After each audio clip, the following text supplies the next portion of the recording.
नमस्कार दोस्तों, एएसएससी प्रिपरेशन के यूट्यूब चैनल आपसे का स्वागत है। और दोस्तों हम लोग एसएस यानी कि सोशल स्टडीज जो कि हमारा सीटेट का पेपर 2 क्लास 6 to 8 के लिए है, उसके विषय हम लोग अध्ययन कर रहे थे, जिसमें हम लोग का इतिहास सेक्शन चल रहा है। अब तक हम लोगों ने 1857 की क्रांति तक पढ़ा है, उसके वहां तक की चीजों को समझा है। आज की वीडियो हम उसके आगे पढ़ेंगे तथा क्रम वाइज कैसे कैसे घटनाक्रम घटित हुए उनको हम समझेंगे। ठीक है, चलिए समझते हैं। देखिए, अगर हम बात करें 1857 की क्रांति, चूंकि 1857 की क्रांति ने अंग्रेजों को हिला कर रख दिया था, तो ब्रिटिश शासन को लगा कि अब हमें थोड़ा चौकन्ना होना पड़ेगा या हम कुछ इस प्रकार से रहे ताकि पुनः भारतीय एक ना होने पाए, और साथ ही साथ हम उनके विभिन्न संगठनों को, उनके हथियारों को, उनकी सेनाओं को, उनके जो प्रचार प्रसारक है उन पे हम पाबंदी लगाएं। ठीक है, इसी क्रम में 1878 को अब देखिए, एक एक चीज हम क्रम से पढ़ेंगे। 1878 में अंग्रेजों ने आर्म्स एक्ट पारित किया। अब ये आर्म्स एक्ट क्या है आपके लिए समझना बहुत जरूरी है। ठीक है, आर्म्स एक्ट का मतलब ये था कि किसी भी भारतीय के पास हथियार नहीं रहेगा, यानी कि जितने भी हम लोगों के पास हथियार थे या भारतीयों के पास जो भी हथियार थे वो अंग्रेजों ने जब्त कर लिए। ठीक है, क्या कर लिए? जब्त कर लिए। भारतीयों के पास बंदूक, गोला बारूद ये रखने का अधिकार नहीं होगा। साथ ही साथ अंग्रेजों ने एक और किया। देखिए, किसी क्रांति को अगर भड़काना है या उसको एकदम सीमित रखना है तो आप क्या करिए, आप प्रचार प्रसार बंद कर दीजिए। तो अंग्रेजों ने पारित किया वर्नाकुलर एक्ट। अब देखिए, ये दोनों एक्ट किस लिए थे और किस संबंधित थे। वर्नाकुलर एक्ट ये था कि कोई भी व्यक्ति, कोई भी चैनल, कोई भी समाचार पत्र अगर ब्रिटिश शासन के विरोध में छपी तो पूरी पूरी संपत्ति हम उसकी क्या करेंगे? जब्त कर लेंगे। सोचिए, अगर कोई अखबार अगर हमारे विरोध में छापता है, जैसे देश में क्या हो रहा है हमें कैसे पता चलता है? न्यूज चैनल से। अगर न्यूज चैनल, यूट्यूब ये सब ना रहे, फेसबुक वगैरह, तो आप कहां से जान पाएंगे कि दिल्ली में क्या हुआ या आगरा में क्या हुआ? तो तमाम प्रकार की चीजों को हम जानते हैं समाचार से। तो अंग्रेजों ने ये दो काम किया। पहले ही क्या किया? उन्होंने कहा आर्म्स एक्ट लागू होगा, जिसके तहत कोई भी भारतीय हथियार नहीं रखेगा। दूसरी बात यह कि कोई भी समाचार पत्र हमारे खिलाफ अगर किसी ने कुछ छापा, हमारे खिलाफ अगर किसी ने कुछ छापा, तो हम पटाख से क्या करेंगे? उसका पूरी संपत्ति प्रेस मशीन, उसकी जो प्रिंटिंग प्रेस मशीन है उसके सहित हम पूरी तरह से क्या करेंगे? पूरी तरह से हम उस पर कब्जा कर लेंगे। ठीक है, लेकिन चलो यहां तक भी ठीक था, भारतीयों ने सहन कर लिया। लेकिन 1883 में आता है इल्बर्ट विधेयक। अब देखिए, यहां से आपको थोड़े बहुत सन वाइज क्वेश्चन मिलेंगे, तो आपको थोड़ा सा ध्यान रखना है और घटनाक्रम वाइज आपको याद रखना है। इल्बर्ट विधेयक ये था, इसमें कहा गया कि भाई भारतीय जो न्यायाधीश है, जो भारतीय जज है, भारतीय क्या है? जज है, वो क्या कर सकेंगे? वो अंग्रेजों के खिलाफ सुनवाई कर सकते हैं। लेकिन इसका विरोध अंग्रेजों ने खुद किया। जो यहाँ अंग्रेज थे, जब ये नियम वहां से बन के आया लंदन से, तो यहाँ के लोगों ने कहा ना ना ना, ये नहीं होना चाहिए, भारतीय लोग तो बदला लेने लगेंगे। इसका जबरदस्त उन्होंने विरोध किया और ये विधेयक अंग्रेजी सरकार ने वापस ले लिया। क्या किया? वापस ले लिया। और जैसे ही वापस लिया, तुरंत भारत के लोग विरोध करने लगे। क्यों? क्यों भैया, आप क्यों वापस ले रहे हो? जो नियम हमारे काम का है वो आप वापस ले रहे हो, ऐसा थोड़ी नहीं चलेगा। तो अंग्रेजी सरकार नहीं मानी, उन्होंने इल्बर्ट विधेयक को वापस ले लिया। भारतीय लोग चाहते थे हाँ ये होना चाहिए, अगर हमारे साथ कोई अन्याय होता है तो हम, ब्रिटिश सरकार देख रही है, तो अगर उनके साथ उन्होंने हमारे साथ अन्याय किया तो उनको भी देखने के लिए तो कोई चाहिए। अगर अंग्रेज लोग गलती करते हैं तो उनको हम सजा दें या हमारे लोग सजा दें, इसके समर्थन में भारतीय लोगों ने क्या किया? विरोध किया। अब ये बात नहीं बनी। जब बात नहीं बनी, यहीं से अनबन हो गई सरकार के बीच और भारतीय लोगों के बीच। भारतीय राजनेताओं को लगने लगा कि ऐसे अंग्रेज लोग मानेंगे नहीं, और ये लोग हम लोग को कभी भी दृष्टिया समानता की दृष्टि से या आप कह सकते हो अच्छी दृष्टि से कभी जिंदगी में नहीं देखेंगे, तो हमें खुद कुछ करना होगा। इसी क्रम में देखिए, इसी क्रम में 28 दिसंबर, अब हर एक घटना को आप ध्यान समझिएगा। 28 दिसंबर 1885 को 28 दिसंबर 1885 को एओ ह्यूम, एओ ह्यूम कौन था? एक रिटायर्ड अधिकारी था।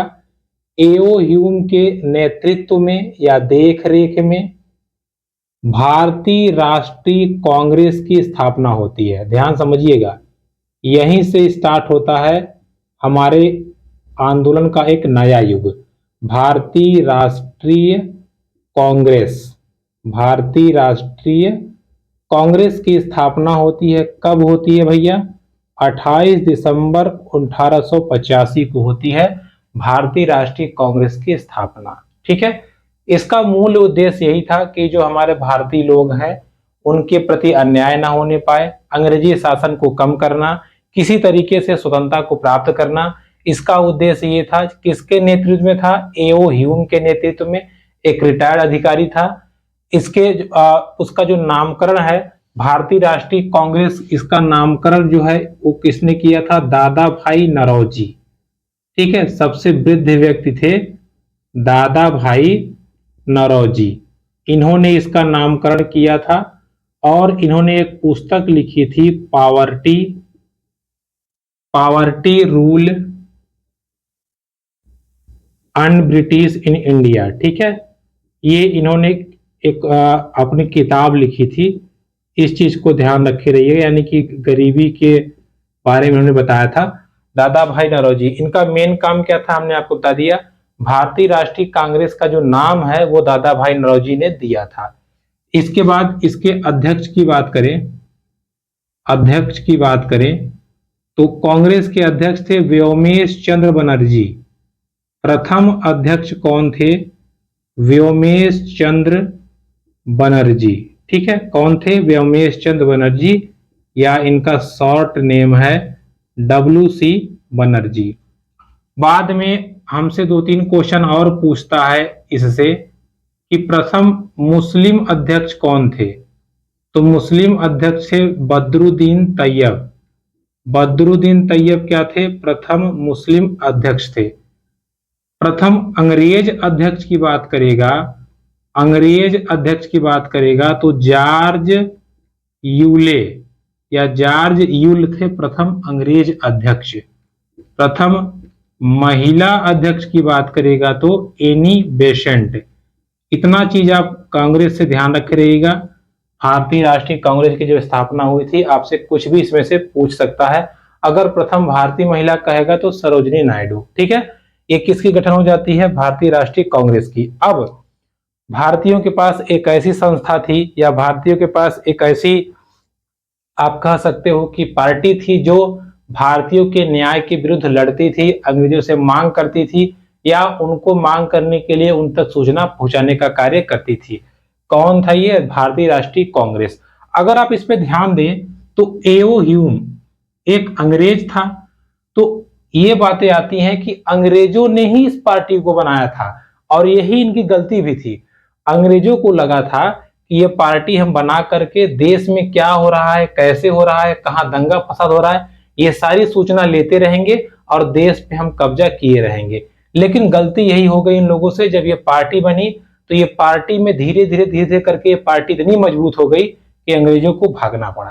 तो भारतीय राष्ट्रीय कांग्रेस की स्थापना कब होती है? 28 दिसंबर 1885, एओ ह्यूम के नेतृत्व में। प्रथम अध्यक्ष व्योमेश चंद्र बनर्जी। ठीक है, याद रहेगा। आगे बढ़ते हैं। देखिए, इसके बाद हम आगे की घटनाओं पर चर्चा करते हैं।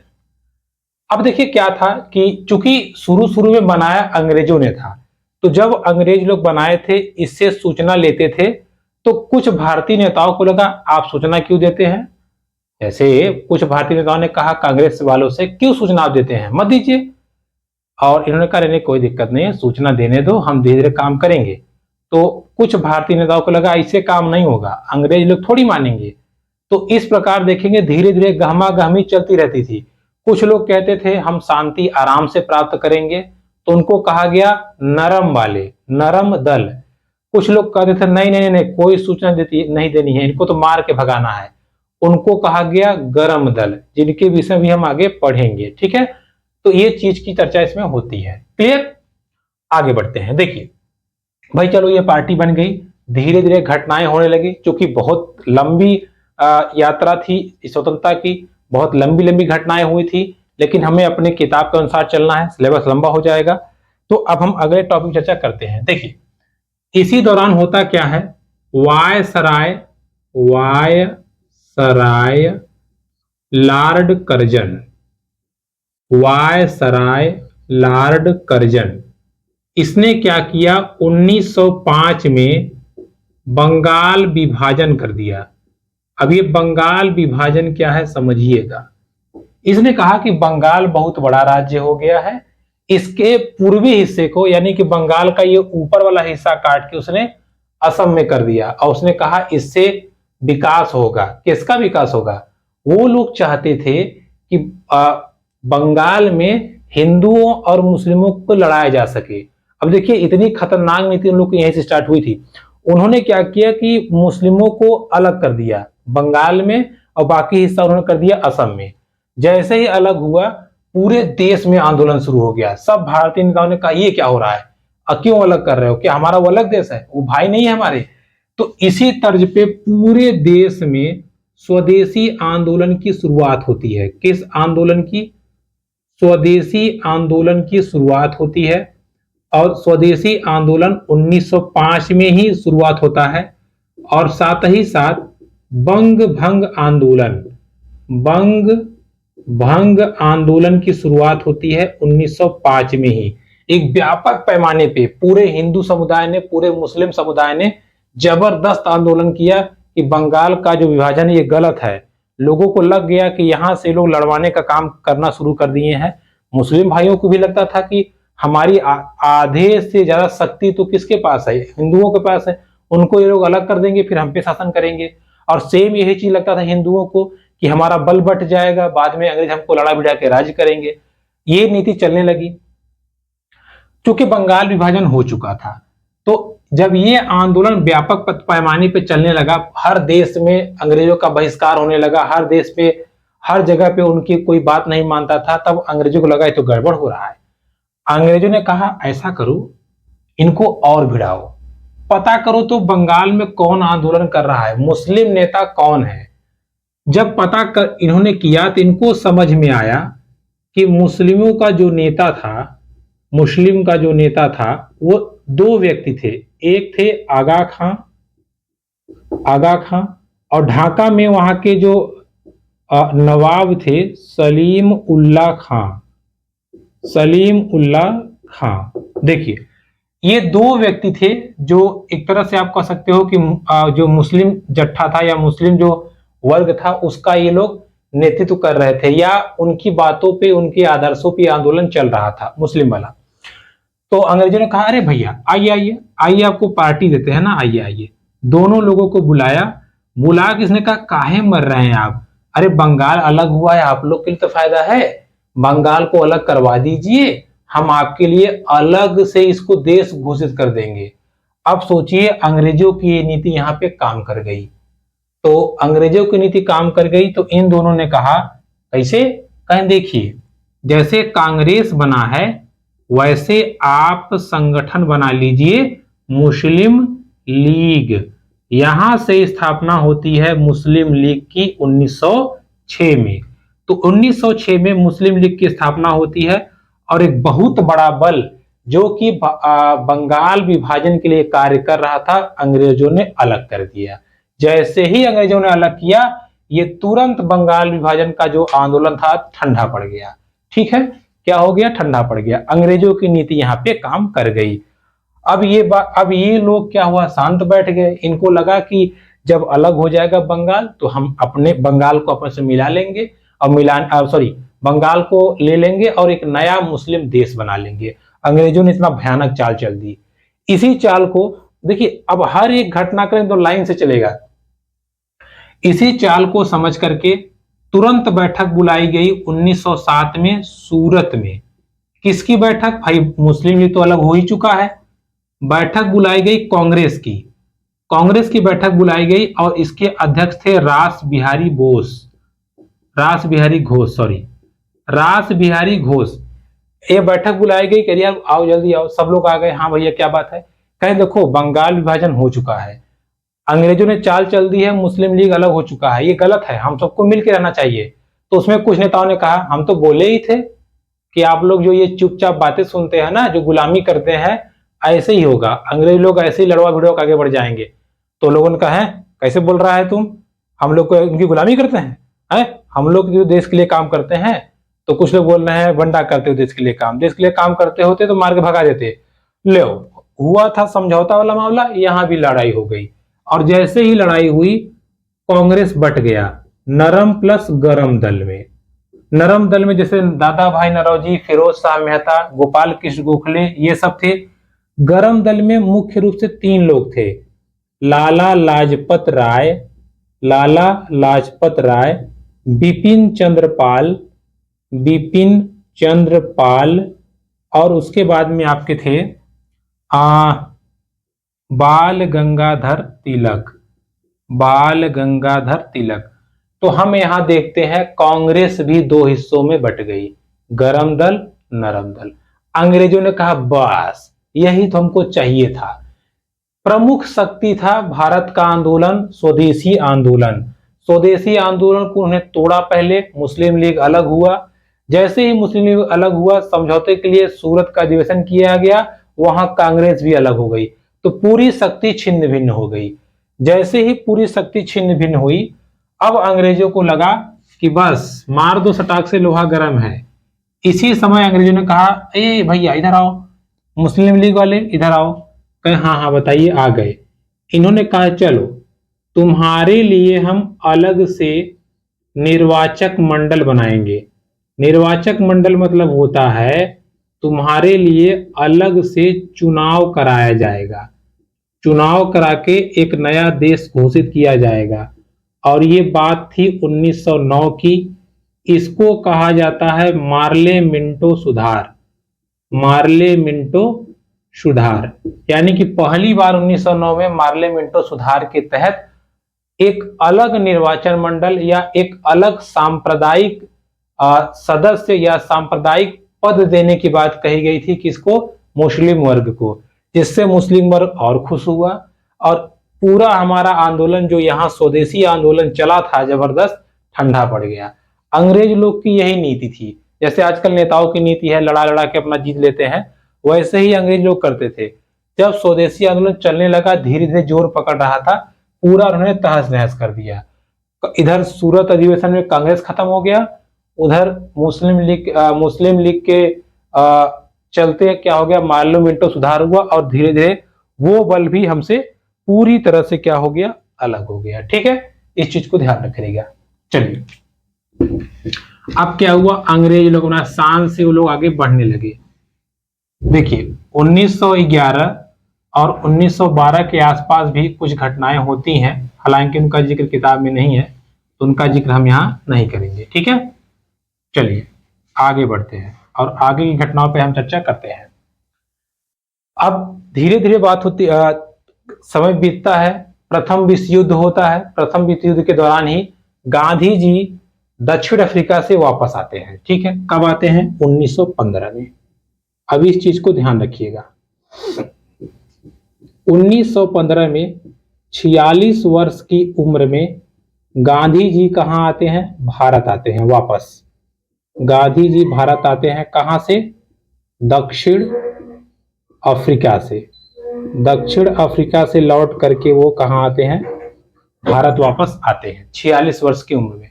जब वो आए उन्होंने देखा है मुस्लिम लीग अलग है, कांग्रेस बटा हुआ है, सबके सब अपन अलग ही मनमानी कर रहे हैं, सबके सब लड़ रहे हैं। कहीं ऐसे काम नहीं होगा, पहले सब लोग मिलो, क्या नौटंकी फाने हो सब लोग, कोई इधर है कोई उधर है। तो गांधी जी के आह्वान पे लखनऊ समझौता होता है। देखिए ये 2 बहुत जबरदस्त समझौते थे, एक सूरत वाला, एक लखनऊ वाला। देखिए लखनऊ समझौता होता है 1916 में, और समझौता कह लीजिए या कांग्रेस का अधिवेशन होता है, किसका? कांग्रेस का अधिवेशन, इसके अध्यक्ष थे अंबिका चरण मजूमदार। अंबिका चरण मजूमदार, उसके कौन थे? रास बिहारी घोष। अंबिका चरण मजूमदार, और ये लखनऊ समझौता होता है, इसी को हम लोग होम रूल लीग सम्मेलन बोलते हैं। इसमें तीनों के तीनों फिर से हाथ मिलाते हैं, गले मिलते हैं, गिला शिकवा माफ करते हैं। तो गरम दल, नरम दल और मुस्लिम लीग तीनों के तीनों यहाँ पे एक हो जाते हैं। ठीक है, तीनों के तीनों यहाँ पे एक हो जाते हैं। और अब हमारा भारत देश पुनः एक होकर के अंग्रेजी सरकार के विरुद्ध अपनी लड़ाइयां लड़ना शुरू करेगा। लेकिन मुख्य सूत्रधार कौन था? गांधी जी। तो अब यहां से शुरुआत होती है गांधी युग की। ठीक है, इस चीज को आप ध्यान रखिएगा। जो 1907 में अलग हुए थे वो 1916 में आके फिर से मिल गए। क्लियर? इस चीज को ध्यान रखिएगा। क्लियर? चलिए अब हम बढ़ते हैं थोड़ा सा आगे। अब क्या होता है, एक एक करके गांधी जी ने आंदोलन अपना चलाना शुरू कर दिया। पहला गांधी जी द्वारा चलाया गया 1917 में चंपारण आंदोलन, ये मैंने आपको पहले भी बताया है। देखिए, चंपारण आंदोलन गांधी जी द्वारा चलाया गया था। किसके विरुद्ध? नील खेती के विरुद्ध। नील खेती के विरुद्ध चलाया गया था। कहां चलाया गया था? बिहार में, जिसमें जीत हुई किसकी? गांधी जी की। इसी बीच गांधी जी द्वारा 1918 में खेड़ा आंदोलन चलाया गया। कौन सा आंदोलन? खेड़ा आंदोलन। और ये खेड़ा आंदोलन कहाँ था? गुजरात में। कहाँ था? गुजरात के खेड़ा में। किसके साथ मिलके? सरदार पटेल जी के साथ मिलकर के। यहां भी जीत किसकी हुई? गांधी जी की। पुनः एक आंदोलन देखने को और मिलता है 1918 में ही, अहमदाबाद मिल आंदोलन। मिल मतलब शुगर मिल थी, उसमें मजदूरों को जबरदस्ती खटाया जा रहा था। तो अहमदाबाद मजदूर आंदोलन चलाया गया। किसके द्वारा? गांधी जी द्वारा। और यहां भी जीत किसकी होती है? गांधी जी की। तो आप देखिए, लगातार गांधी जी ने अंग्रेजों की नाक में दम कर दिया। एक के बाद एक, एक के बाद एक, एक के बाद एक आंदोलन वो लगातार चलाते गए। अब जिससे अंग्रेज तंग हो गए। अंग्रेजों लगा ये बुढ़ा दिमाग खराब कर दिया है। हर जगह देखते हैं जब कोई ना कोई आंदोलन लेके बैठ जाता है, फटी लुंगी है लेकिन बैठ जाएगा पलथी मार के, उठेगा ही नहीं। और इन आंदोलनों से अंग्रेजी सरकार क्या हो गई? पूरी तरह से त्रस्त हो गई। ठीक है, अब जब अंग्रेजी सरकार त्रस्त हो गई, अब अंग्रेजी सरकार सारे हथकंडे तो अपना ही चुकी थी। उसने पहले फूट डाल लिया था, सब कुछ कर लिया था। अब उनके सामने गांधी जी नामक एक बड़ी समस्या उत्पन्न हो गई। अब अंग्रेज करें क्या? अंग्रेजों ने कहा इस बुढ़े को बताना पड़ेगा कि अंग्रेज क्या चीज है। उन्होंने कहा ऐसा है कि बुढ़ा बहुत आंदोलन करता है ना। उन्होंने कहा 19 मार्च 1919 को उन्होंने पारित किया रॉलेट एक्ट। क्या पारित किया? Rowlatt act. और इस रॉलेट एक्ट में लिखा था न वकील और न दलील, न वकील न दलील। मतलब अगर तुमने आंदोलन किया तो हम सुनेंगे नहीं और ना ही वकील करने देंगे, सीधा पकड़ के जेल में डाल देंगे। इस आंदोलन के तहत जबरदस्ती भारतीयों को पकड़ पकड़ के जेल में डाला जाने लगा। हर जगह जहां आंदोलनकर्ता मिल जाए पीट पाट कर उनको जेल में ठूस दो, पीट पाट के जेल में ठूस दो। किसी का कुछ सुनना ही नहीं है, डायरेक्ट जेल में डालो। ये बुढ़ा आंदोलन करके दिमाग खराब किया, जाओ डालो जेल में। इसीलिए भारतीयों ने इस आंदोलन को अंधा कानून बताया। क्या बताया? अंधा कानून। ठीक है, अंधा कानून मतलब बिना वकील और बिना दलील का कानून, अंधा कानून। रॉलेट एक्ट को क्या कहा गया? अंधा कानून। क्लियर? जिसके विषय में रॉलेट एक्ट जो ये पारित हुआ था, इसके विषय में या इससे निजात पाने के लिए भारतीयों ने एक बैठक बुलाई कि भाई इससे निजात हमें पाना है। लगभग 1 महीने बाद एक बैठक की जाती है। कहाँ?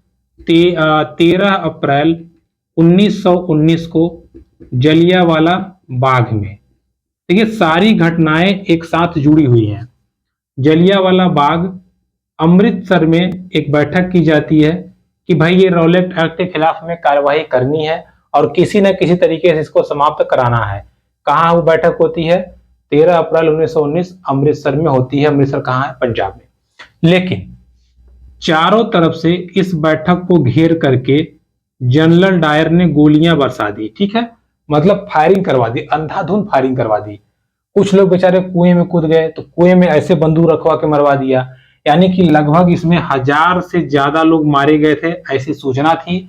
लेकिन वो वहां के स्थानीय लोगों का मानना था कि कई हजार लोग मारे गए, जो डेटा छुपाया गया था। ठीक है, तो हजारों लोगों की यहाँ मृत्यु होती है। और इस आंदोलन से, या आप कह सकते हो इस हत्याकांड से, गांधी जी बहुत दुखी होते हैं।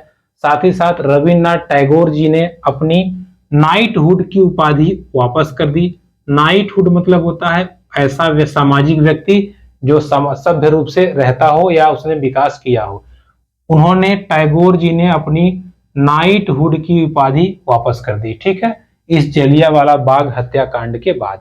और जलियांवाला बाग हत्याकांड ने पूरे भारत को हिला कर रख दिया था। ठीक है, इस चीज को आप ध्यान रखिएगा। गोली किसने चलवाई थी? गोली चलवाई थी जनरल डायर ने। ठीक है, अब इस घटना के बाद क्या हुआ? अब इस घटना के बाद गांधी जी सहित तमाम नेता बौखला गए। उनको लगा कि अंग्रेजों को सबक सिखाना पड़ेगा। इसके बाद तुरंत एक घटना और घट जाती है। कौन सी? देखिए, एक घटना घट जाती है जो जिक्र लेती है खिलाफत आंदोलन का। कैसे? समझिएगा। देखिए, गांधी जी चूंकि इस हत्याकांड से आहत थे, तो वो चुपचाप बैठे थे। तो खिलाफत आंदोलन की हम बात करते हैं। देखिए, तुर्की में वहां के जो खलीफा थे, वहां भी ब्रिटिश शासन था। तो ब्रिटिश शासन ने जबरदस्ती उनको पद से हटा करके वहां कब्जा कर लिया और रहने लगे। तो भारतीय मुसलमानों को बहुत गड़बड़ लगा। भारतीय मुसलमानों ने कहा नहीं, जो खलीफा पद है वो रहना चाहिए। और उसी के विरोध में उन्होंने खिलाफत आंदोलन की शुरुआत कर दी। खलीफा का अपमान कहाँ हुआ था? तुर्की में। लेकिन चूंकि मुसलमान भारतीय भी मुसलमान थे, इन्होंने उसका बदला लेने के लिए यहाँ पर खिलाफत आंदोलन की शुरुआत कर दी। किसके आंदोलन की? खिलाफत आंदोलन की। ठीक है, तो खिलाफत आंदोलन की शुरुआत कब हो गई? आप देख रहे होंगे, मोहम्मद अली और शौकत अली, दो अली बंधु थे। ठीक है, अली बंधुओं द्वारा, दो अली बंधु थे, बंधु मतलब भाई, अली बंधु मोहम्मद अली और शौकत अली के द्वारा खिलाफत आंदोलन 1920 में शुरुआत कर दी गई। क्योंकि खिलाफत आंदोलन एक छोटा आंदोलन था, मतलब था बड़ा लेकिन कंपैरिजन टू इंडिया छोटा था।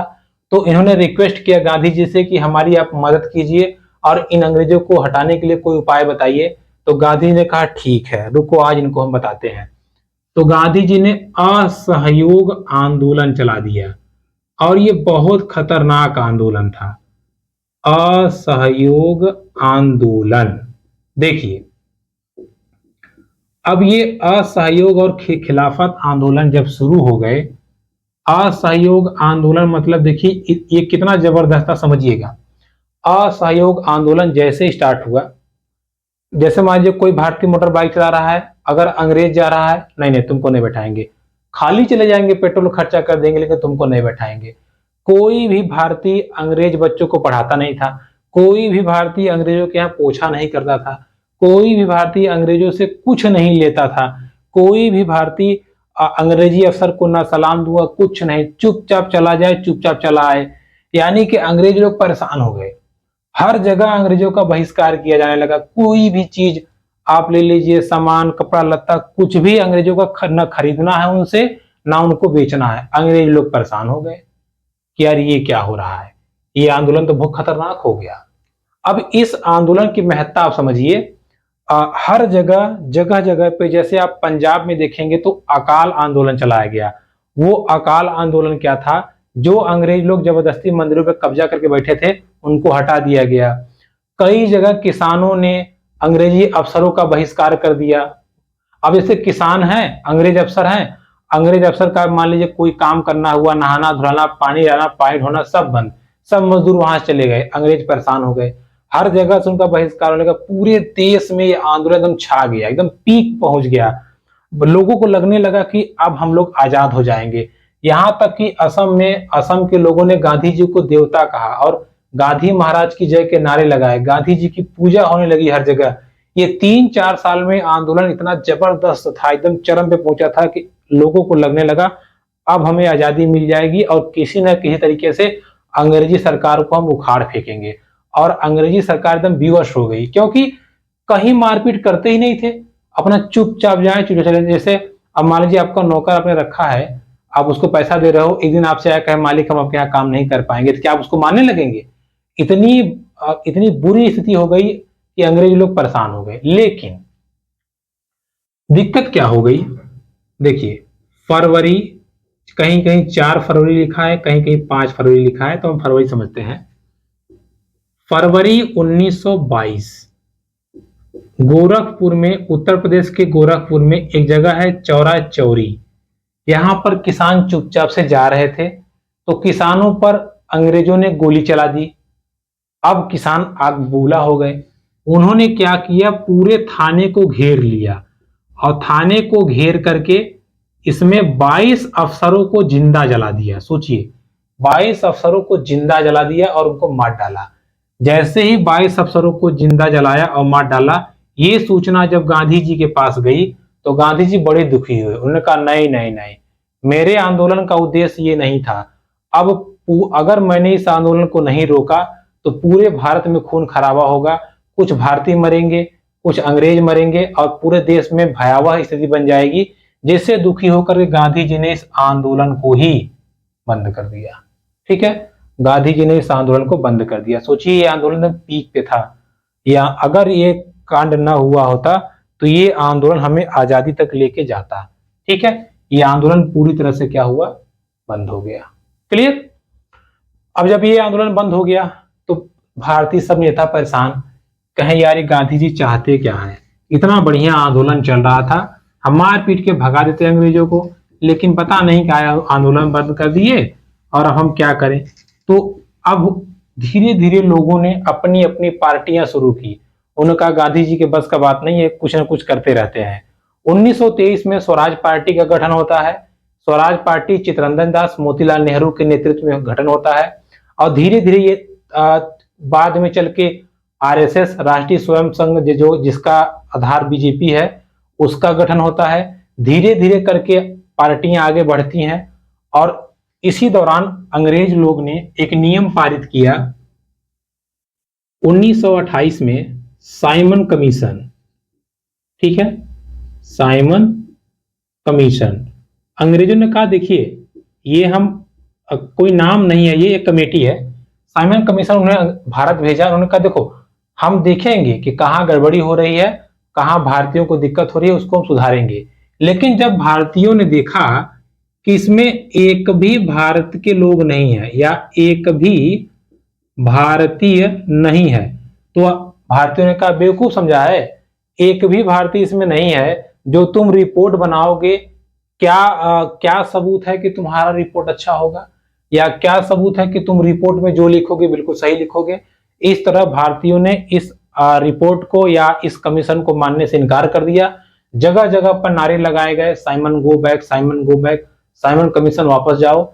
और इसी आंदोलन में या इसी समय सैंडर्स, उस समय जो पुलिस अफसर था, इसने लाठी चार्ज करवा दिया या लाठी पिटवा दिया, जिसमें एक महान नेता थे लाला लाजपत राय।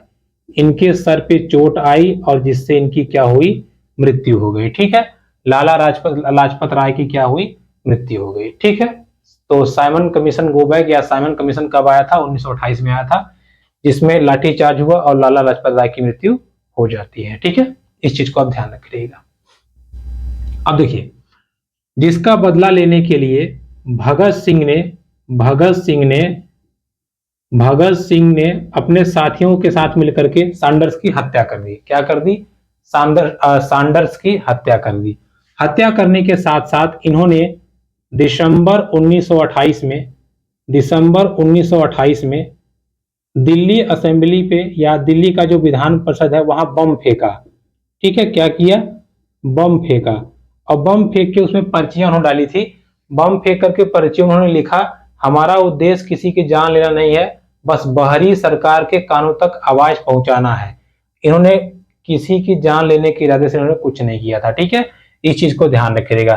तो 1928 में इन्होंने क्या किया था, बम फेंका था, ठीक है। अब देखिए सॉरी 1929 में, ठीक है, 28 में नहीं, 1929 में, ठीक है, 1929 में उन्होंने क्या किया था, बम फेंका था। 8 अप्रैल 1929 में उन्होंने बम फेंका था, ठीक, क्लियर। इस बात को आप ध्यान रखिएगा। अब उन्होंने लिखा था पर्चियों में कि हमारा उद्देश्य किसी की जान लेना नहीं है। इन्होंने ही हिंदुस्तान रिपब्लिकन एसोसिएशन की स्थापना की थी। हिंदुस्तान रिपब्लिकन एसोसिएशन, याद रखे रहिएगा, आपसे पूछता है हिंदुस्तान रिपब्लिकन एसोसिएशन की स्थापना किसने की थी, भगत सिंह ने, ठीक है।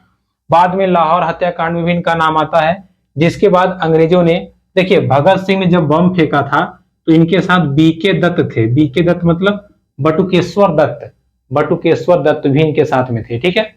बाद में भगत सिंह को आरोपी पाते हुए इनके साथी राजगुरु और सुखदेव, इनके साथी राजगुरु और सुखदेव इन तीनों को 29 मार्च 1931 को फांसी दे दी गई थी, ठीक है। बाद में बड़ी आलोचना हुई थी गांधी जी की कि आप चाहते तो बचा लेते वगैरह वगैरह, तो आगे की चीज है। लेकिन 29 मार्च 1931 मात्र 23 वर्ष की आयु में भगत सिंह ने देश के लिए बलिदान दे दिया था, ठीक है। सॉरी 23 मार्च, ठीक है, डेट में गड़बड़ जा रहा है, 23 मार्च को, सॉरी, ठीक है, 23 मार्च को ब्लैक डे के रूप में मनाया जाता है। तो 23 मार्च को भगत सिंह को फांसी दे दी गई, इस बात को आप ध्यान रखिएगा, ठीक है। चलिए आगे बढ़ते हैं। अब देखिए, तो ये घटना थोड़ा सा भगत सिंह के विषय में आया था, तो हमने आपको चर्चा कर दिया, बता दिया। हम लोगों ने कहां तक पढ़ लिया है, 1928 तक, ठीक है। 1928 तक की घटना को हमने समझ लिया। अब हम थोड़ा आगे बढ़ते हैं। देखिए 1929 में पंडित जवाहरलाल नेहरू ने स्वराज की घोषणा कर दी। उन्होंने कहा कि आज से हम आजाद हैं, हम अंग्रेजों का कुछ नहीं मानेंगे। साइमन कमीशन जब गो बैक हो गया, हम कुछ नहीं मानेंगे, आज से हम आजाद हैं। और इन्होंने 26 जनवरी 1930 को स्वतंत्रता दिवस मनाने की घोषणा की और पहली बार रावी नदी के तट पे इन्होंने झंडा फहराया था, ठीक है। तो तिरंगा कब फहराया गया था, पहली बार 26 जनवरी 1930 को, इस बात को ध्यान रखी रहिएगा, ठीक है। अब प्रथम स्वतंत्रता दिवस कब मनाया गया था, 26 जनवरी 1930 को। लेकिन जब हमारा भारत आजाद हुआ 15 अगस्त को, तो 26 जनवरी को जिंदा रखने के लिए ही गणतंत्र दिवस मनाया जाता है, गणतंत्र दिवस मनाया जाता है, इस चीज को ध्यान रखिएगा, ठीक है। तो 26 जनवरी ही वो डेट था, इसलिए उसको जिंदा रखने के लिए, 26 जनवरी को जिंदा रखने के लिए हमारा जब संविधान लागू हुआ तो 26 जनवरी को लागू हुआ, ताकि ये डेट पूरा याद रहे, ठीक है। इस चीज को आप ध्यान रखिएगा, क्लियर। चलिए आगे बढ़ते हैं। अब गांधी जी बहुत चुप रह लिए। अब गांधी जी का भी खून खौला जब अंग्रेजी सरकार ने नमक पर कर लगाया। किस पे, नमक पर। तो गांधी जी ने डांडी से, देखिए साबरमती आश्रम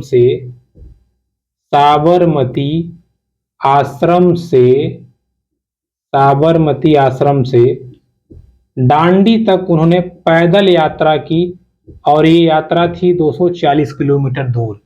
डांडी से लेकर साबरमती आश्रम से लेकर डांडी तक इन्होंने 240 किलोमीटर पैदल यात्रा की, और इनकी ये यात्रा 12 मार्च से लेकर के 6 अप्रैल के बीच थी, यानी कि लगभग 1 महीने की थी। 1930 में इन्होंने अपने साथी साबरमती के साथ यात्रा की। बाद में कई सारे लोग जुड़ गए और डांडी तट पे जाके इन्होंने अपने हाथ से नमक बनाया और नमक तोड़ो कानून या नमक तोड़ो आंदोलन इन्होंने चलाया। तो आपसे पूछता है कि नमक तोड़ो आंदोलन या नमक तोड़ो सत्याग्रह किसने चलवाया, महात्मा गांधी जी ने। नमक तोड़ो सत्याग्रह चला कब था, आपका 1930 में। इसी को हम डांडी यात्रा कहते हैं, इसी को डांडी मार्च भी कहते हैं। इस चीज को आप ध्यान रखिएगा, ठीक है। कहां से कहां तक चले थे, साबरमती आश्रम से लेकर डांडी तक। दूरी कितनी थी, 240 किलोमीटर, ठीक है। इस चीज को आप ध्यान रखिएगा। चलिए आगे बढ़ते हैं, ठीक है। आगे बात आती है, देखिए इसके बाद बहुत सारी घटनाएं होती हैं, गांधी जी की मीटिंग होती है अंग्रेजी सरकार के साथ, तमाम चीजें, लेकिन वो हमारे स्वतंत्रता का हिस्सा है, यहाँ इंपॉर्टेंट चीज यहाँ नहीं है, ठीक है, तो उसको हम छोड़ेंगे। अब आगे बढ़ते हैं। 1935 में एक एक चीज को ध्यान रखना है। देखिए 1935 में गवर्नमेंट ऑफ इंडिया एक्ट, ठीक है, गवर्नमेंट ऑफ इंडिया एक्ट पारित होता है, जिस एक्ट में यह कहा गया कि ठीक है आप लोग चुनाव कराइए, जो जीतेगा वो यहाँ पे शासन करेगा।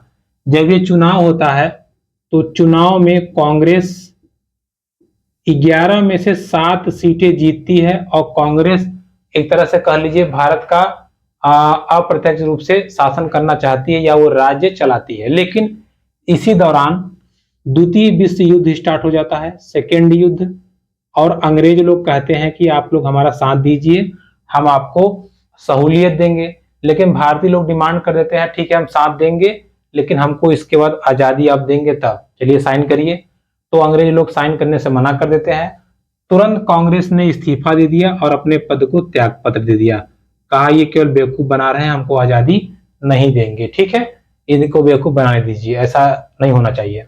क्लियर? ये बात कब की थी? 1935 की। 1940 में 1940 में मोहम्मद अली जिन्ना ने क्या कहा? फिर वही पुरानी बात, उनका देखिए हम आपके साथ हैं लेकिन भूलिएगा मत, जैसे ही आजादी होगी हमको मुस्लिम लोगों के लिए ये पश्चिम वाला इलाका, यानी कि पश्चिम और उत्तर वाला इलाका, साथ ही साथ पूर्व वाला इलाका, जो वर्तमान समय में पाकिस्तान और बांग्लादेश है, ये दोनों मुस्लिम देश होने चाहिए, आपको देना पड़ेगा। लेकिन उस समय उन्होंने केवल इतना कहा था कि हमें पश्चिम उत्तर इलाका और पूर्वी इलाका चाहिए। उन्होंने उसमें विभाजन की बात नहीं कही थी कि हमको बांट के ही दीजिए, उन्होंने कहा था बस हमको यहाँ बसा दीजिएगा, यहाँ ये लोग रहेंगे, आप लोग इधर रहिएगा, ठीक है। अलग होने की बात उन्होंने नहीं कही थी। क्लियर? इस चीज को आप ध्यान रखे रहिएगा, क्योंकि सब लोग जान चुके थे अंग्रेज लोग क्या चाल चलते हैं, तो यहाँ पे अंग्रेज लोग की कोई चाल काम नहीं आएगी। लेकिन इसी दौरान क्या होता है, अंग्रेज लोग जब राजी नहीं होते हैं तब अगस्त 1942 में महात्मा गांधी जी ने भारत छोड़ो आंदोलन चलाया। कौन सा आंदोलन? भारत छोड़ो आंदोलन। भारत छोड़ो आंदोलन। और इसी आंदोलन में गांधी जी ने करो या मरो का नारा दिया था, और इसी आंदोलन में सुभाष चंद्र बोस जी ने गांधी जी को राष्ट्रपिता कह के संबोधित किया था, ठीक है। तो गांधी जी को राष्ट्रपिता किसने कहा था? सुभाष चंद्र बोस जी ने। 1942 में जब भारत छोड़ो आंदोलन चालू हुआ तो अंग्रेजों को हर जगह से उनका फिर वही असहयोग आंदोलन वाला सिस्टम आ गया, हर जगह से बहिष्कार किया जाने लगा। अंग्रेजी सरकार के धीरे धीरे सत्ता उखड़ने लगी। अंग्रेजी सरकार ने यह माना कि हम विश्व युद्ध के बाद आपको हम स्वतंत्र कर देंगे, ठीक है। तमाम प्रकार की चीजें यहाँ पे देखने को मिली, और ये आंदोलन गांधी जी ने कहा तब तक चलता रहेगा जब तक आप कोई नियम पारित नहीं कर देते। लास्ट में मजबूर होकर के अंग्रेजी सरकार को कैबिनेट मिशन पास करना पड़ा, कैबिनेट मिशन। 1946 में ये मिशन आता है। इस मिशन में 3 लोग थे, पैथिक लॉरेंस, ठीक है, देखिए पैथिक लॉरेंस, एवी अलेक्जेंडर और स्टैनफोर्ड क्रिप्स। क्रिप्स, देखिए क्रिप्स जानते हैं आप लोग, क्रिप्स यहां भी आया था। क्रिप्स प्रस्ताव जब आया था उसमें कहा गया था कि हम आप हमारा युद्ध में साथ दीजिए, हम आपको आजादी देंगे, लेकिन भारतीयों ने कहा यहां से ये सब नहीं होगा, और कौन सा आंदोलन शुरू कर दिया? भारत छोड़ो आंदोलन।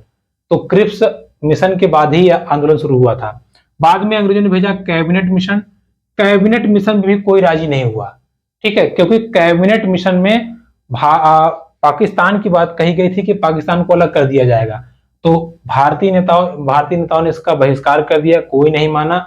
और इस मिशन के फेल होने के जस्ट बाद ही अब अंग्रेजी सरकार को तो भारत को स्वतंत्र करना ही था, लेकिन जगह जगह दंगे फसाद होने लगे।